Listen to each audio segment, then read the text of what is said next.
का brain wash होता है, व्यक्तिगत बहस नहीं कर रहे, किसी एक बातचीत नहीं हो रही है। एक मिनट अमनगिरी जी, ये सोच कहां से आ रही है? ये कट्टर सोच कहां से आ रही है? सवाल मेरा ये, अमनगिरी जी हो गए, आपकी बात हो गई। मेरा सवाल नाजिम खान जी से है। हम किसी एक व्यक्ति पे बात नहीं कर रहे, बहस को डिरेल मत कीजिए प्लीज। आप सभी से मैं अनुरोध कर रहा हूं, आप दोनों से सवाल है, कामरान जी आपसे भी और नाजिम खान पहले आपसे। नाजिम खान जरा ये बताइए, ये सोच लेकिन कहां से आ रही है? इतनी कट्टर सोच, एक पढ़ा लिखा व्यक्ति जो एमबीबीएस है वो दहशतगर्दी कर रहा हो? हाँ अखिलेश जी, देखिए मैं कहना चाहता हूं, देखिए जांच का विषय है, और दूसरी बात यह है कि हम लोग जो अमन पसंद है, हम चाहते हैं कि देश के अंदर गंगा जमनी तहजीब की जो बात करते हैं हमेशा नहीं वो ठीक है, मुद्दे पे आइए, फिर आप डिरेल हो रहे हैं। मैं कह रहा हूं ये कट्टर सोच कहां से आ रही है? इस्लाम के नाम पर कौन ब्रेन वॉश कर रहा है? अगर पाकिस्तान में उसके आका बैठे हैं, तुर्की में बैठे हैं, जो आज खबर एक और जगह से आई थी, तो क्या इस तरीके से ये चीजें चलेंगी? हाँ देखिए, मेरे देश के खुफिया विभाग बड़े स्ट्रांग है और हमें पूरी उम्मीद है कि पूरी जांच पड़ताल होगी, पता चलेगा, पूरा पता चलेगा भाई आखिर ये आरोपी जो है इस तरीके का माहौल कैसे क्रिएट कर रहे हैं। कामरान मालिक जी, कामरान मालिक जी, कामरान मालिक जी, इस्लाम इस चीज की परमिशन नहीं देता। घर घर में आतंकवाद, अरे सुन लीजिए भाई, आतंकवादी फैले हुए, कामरान मालिक जी कैसे रोक लेंगे? ये डॉक्टर हिंदुस्तानी डॉक्टर है, भारत में रहते हैं, भारत का खाते हैं, ये कैसे जैश की बात मानने लग जाते हैं, कैसे लश्कर की बात मानने लग जाते हैं? अरे रुक जाइए आचार्य जी, जो मैं सवाल पूछना चाहता हूं वो बहुत महत्वपूर्ण सवाल है, प्लीज वो सवाल आने दीजिए, उसका जवाब जरूरी है, आपसी तू में ना उलझे। कामरान जी, मेरा सवाल ये है, ये पढ़े लिखे लोग एमबीबीएस हिंदुस्तान में रहते हैं, हिंदुस्तान का खाते हैं, यहीं पैसे कमा रहे थे, जो कुछ भी कर रहे थे, ये कैसे कभी जैश के प्रभाव में आ जाते हैं, कभी लश्कर के प्रभाव में आ जाते हैं? ये सोच कहां से आ रही है? देखिए मैं बताता हूं आपको, अटल टनल, आपने नाम सुना होगा अटल टनल का।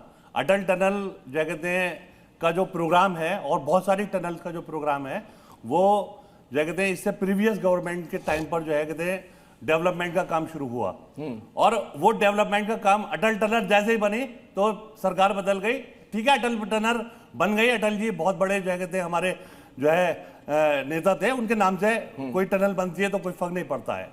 तो डेवलपमेंट करके क्या हुआ?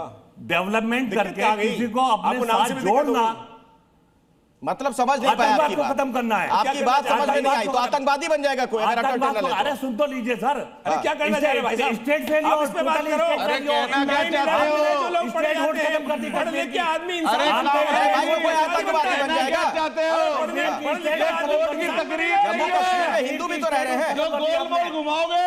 आपने कश्मीर की स्टेट होल्ड खत्म कर दी। अरे तो आतंकवादी बन जाएगा कोई? कश्मीरियों के राइट को बताया किसने हिंदू ने मारा? क्या कैसी बात कर रहे हैं? हिंदू ने मारा? सामने तीन बच्चों को कौन पालेगा? अरे मुझे बताइए, जो दिनेश मिश्रा का कातिल कौन है? कश्मीरियों को माफ करने का कौन है दिनेश मिश्रा का कातिल? उनके 3 छोटे बच्चों को कौन पालेगा?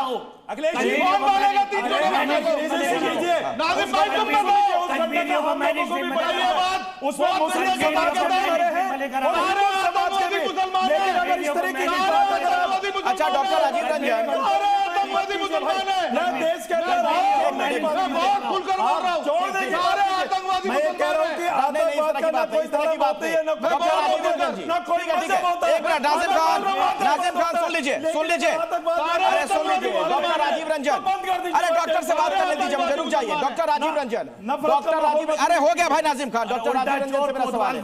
राजीव जी, जब आप लोग डॉक्टर बनते हैं, एक मिनट, जब आप लोग डॉक्टर बनते हैं, दिमाग में क्या चलता है? लोगों की जान बचानी है, अगर जान बचाने वाला जान लेने की साजिश रचने लगे, जाहिर तौर पर सवाल तो खड़े होंगे, आप लोग कोई शपथ भी तो लेते होंगे?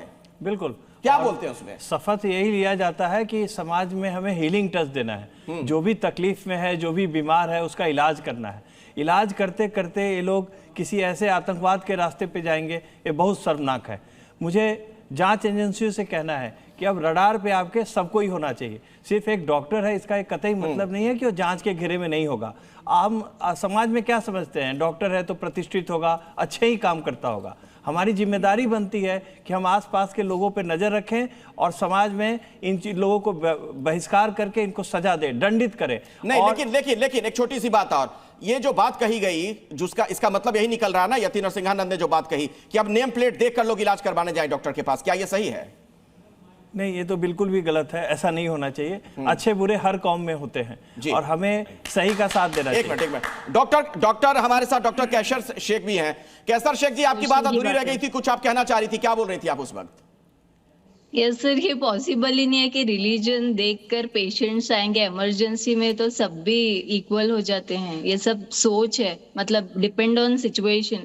कभी सिचुएशन अलग होती है तो मुस्लिम्स हिंदूज को टारगेट करते हैं, हिंदूज मुस्लिम्स को। कभी एक सिचुएशन ऐसी आती है कि सभी एक साथ हो जाते हैं। आचार्य विक्रमादित्य जी, देखिए मेरी भाई डॉक्टर भी अगर धर्म देखकर लोग देखने लग जाएं कि भाई इसके पास जाए, हिंदू डॉक्टर है तो हिंदू वहां इलाज करवाने जाए, मुसलमान डॉक्टर है तो मुसलमानों के पास जाए, ईसाई है तो ईसाइयों के पास जाए, तो समाज कैसे चलेगा? ऐसा नहीं कोई रहता नहीं है। सोच के जाता। जैसे डॉक्टर साहब ने कहा कि इमरजेंसी की बात हो, लेकिन वास्तविक तौर पे सामने जो चीज आ रही है ना, एक्सपीरियंस एक ऐसी चीज होती है जो घटनाएं सामने घट रही हैं। आपके सामने अभी तथ्य उपस्थित हुए कि डॉक्टर्स ने किस प्रकार से इंजेक्शन ऐसे बना रखे थे, कुछ मुस्लिम जिहादी डॉक्टर्स ने, कि जो बेसिकली इंपोर्टेंसी फैला रहे थे, जहर का इंजेक्शन दे रहे थे। और अभी जो गुजरात के अंदर स्कैंडल फंसा है उसके अंदर डॉक्टर्स इन्वॉल्व थे कि जो कैस्टर ऑयल के एक्सट्रैक्ट को यूज करके वो कितने एमएल का इंजेक्शन देने के लिए व्यवस्था बना रखे थे। कौन थे वो लोग? अगर ऐसी घटनाएं सामने आएंगी तो लोगों के मन में भय आएगा।